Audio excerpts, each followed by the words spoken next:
तुमने कभी गौर किया है? कभी कभी प्रार्थना के शब्द होंठों से उठते हैं लेकिन आसमान तक पहुंचते नहीं। हम पुकारते रहते हैं पर मौन लौट कर आता है, और तब मन में एक अजीब सी चुभन उठती है।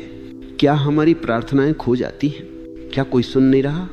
या सच तो यह है कि हम वही नहीं भेज रहे जिसे सुना जा सके। प्रार्थना सिर्फ कहना नहीं होती, वो भीतर की तरंग होती है। कभी ये तरंग पहुंचती है, कभी बीच रास्ते में बिखर जाती है, और मनुष्य समझता है मेरी प्रार्थना अधूरी रह गई। लेकिन प्रार्थना अधूरी नहीं होती, प्रार्थना करने वाला अधूरा रह जाता है। यही रहस्य है जिससे अनजान रहकर हम रोते रहते हैं। इसी रहस्य की परछाई में एक साधारण सी शाम की कहानी शुरू होती है। वो शहर की शांत सड़क, हल्की गर्म हवा और ट्यूबलाइट की धीमी कांपती रोशनी, सब कुछ उस दिन थोड़ा अलग था। जैसे हवा में ही कोई संकेत छुपा हो। उसी सड़क पर अजय चल रहा था। कदम जैसे किसी बोझ से भरे हों, चेहरा ऐसा जैसे कई रातों से नींद उसके पास न आई हो। उसके भीतर एक ही प्रश्न था, क्यों उसकी प्रार्थनाएं कहीं ठहर जाती हैं? क्यों उसके शब्द आकाश तक पहुंचते ही जैसे लौट आते हैं? वह रोज मंदिर जाता, रोज आंखें बंद करता, रोज कहता मेरी माँ ठीक हो जाए, लेकिन हर बार लौटकर वही चुप्पी मिलती। उस दिन भी वह उसी बोझ के साथ घर की ओर लौट रहा था जब उसने गली के मोड़ पर एक बूढ़े आदमी को बैठे देखा। सादगी, शांति और चेहरे पर एक अजीब सी दया, जैसे वो सड़क पर नहीं किसी आंतरिक आकाश की दहलीज पर बैठा हो। अजय सामने से निकल ही रहा था कि बूढ़े ने उसे देखा और मुस्कुरा दिया। वह मुस्कान ऐसी थी जैसे तुम एक पुराने मित्र से अचानक मिल जाओ, बिना उसे याद किए कि वो कौन है। अजय रुक गया, जैसे कोई अदृश्य हाथ उसके कंधों को हल्के से पकड़कर उससे वापस खींच लाया हो। बूढ़े ने कहा, बहुत भरे हुए लगते हो बेटा, मन थका हुआ है क्या? अजय ने गहरी सांस ली। मैं बहुत समय से प्रार्थना कर रहा हूं, लेकिन कुछ बदलता नहीं, सब कुछ वैसा ही है।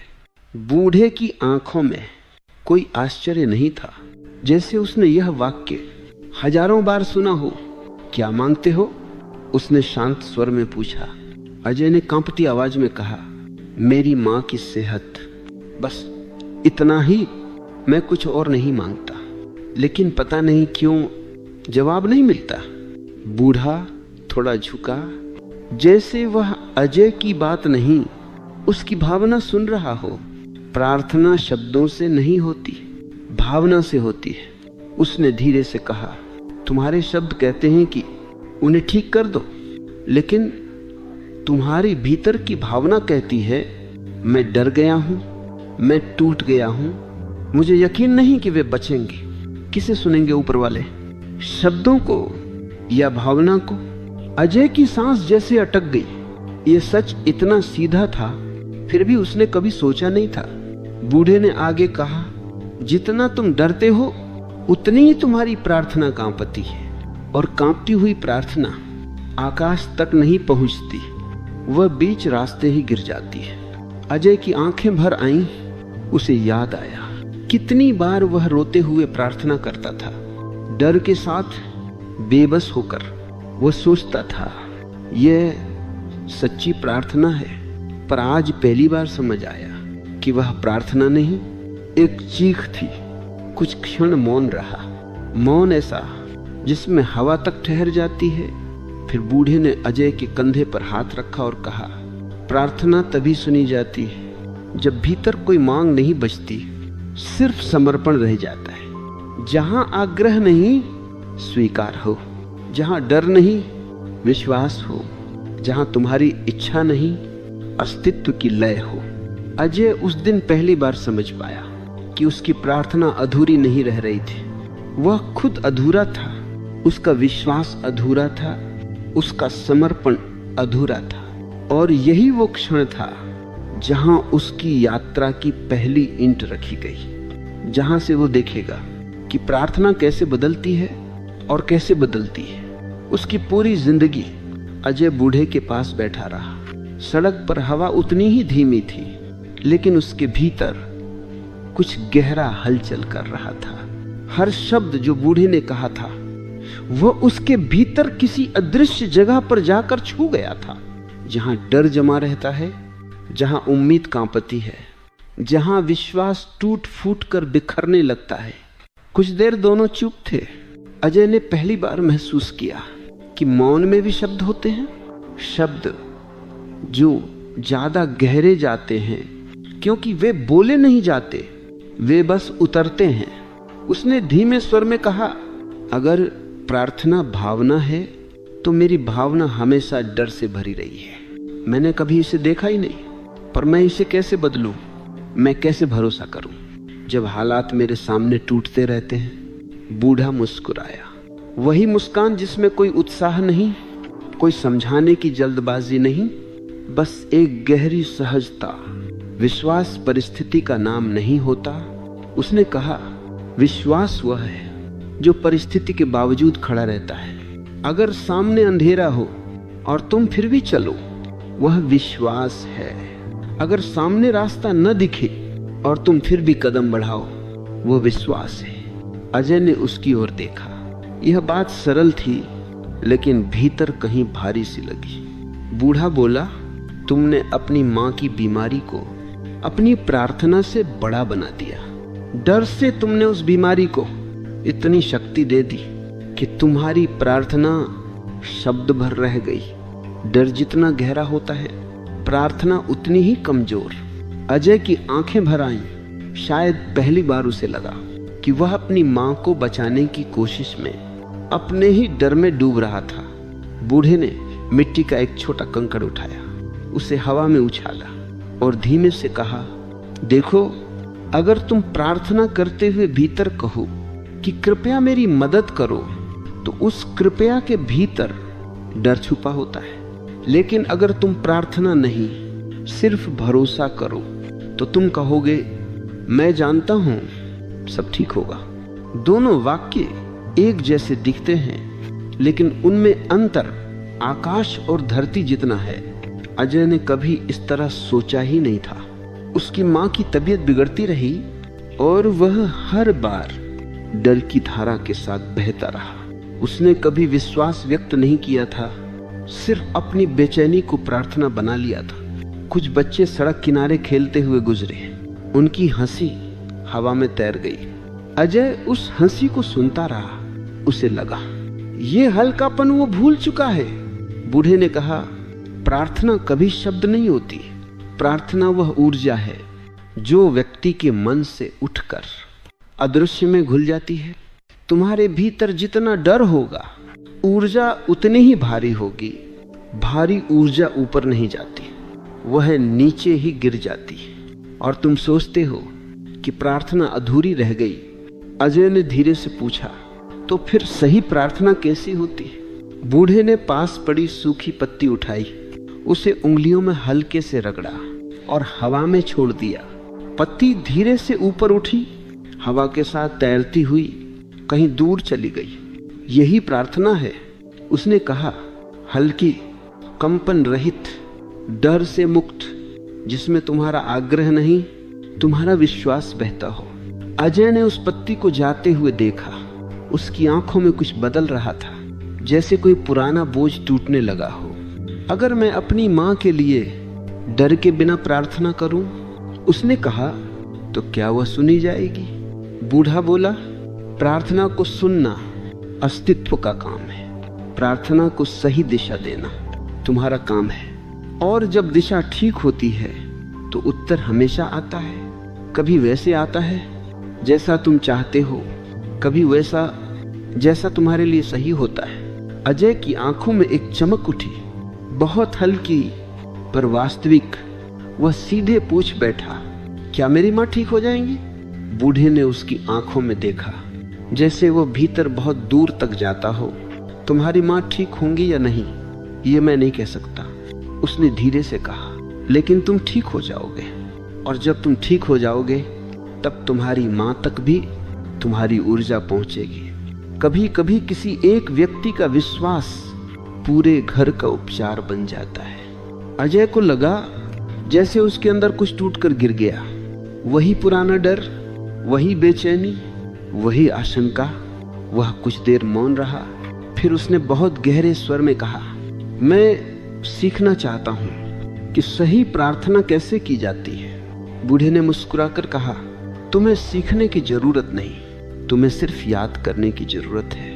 मनुष्य जन्म से ही प्रार्थनाकार है, बस बड़ा होकर डर सीख लेता है। और यहीं से अजय की प्रार्थना की असली यात्रा शुरू होती है।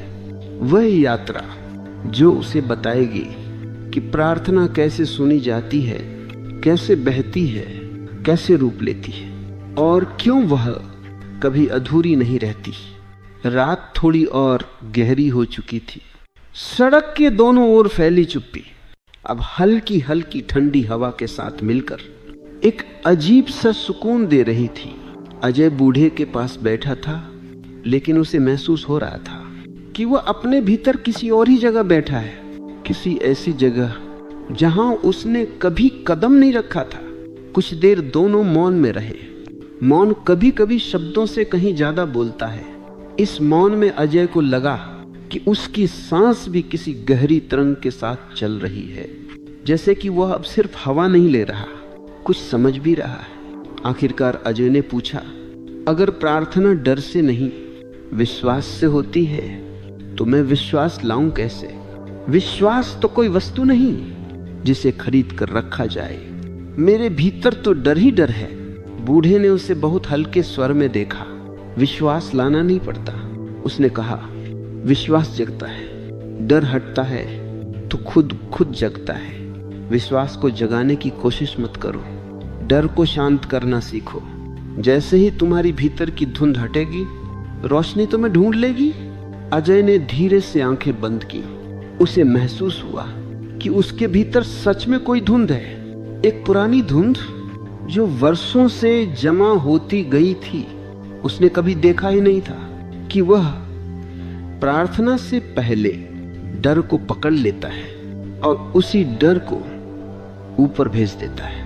प्रार्थना समझकर बूढ़े ने कहा, तुम्हारी मां के लिए प्रार्थना तभी सुनी जाएगी जब तुम मां को बीमारी की याद से नहीं, प्रेम की रोशनी से देखोगे।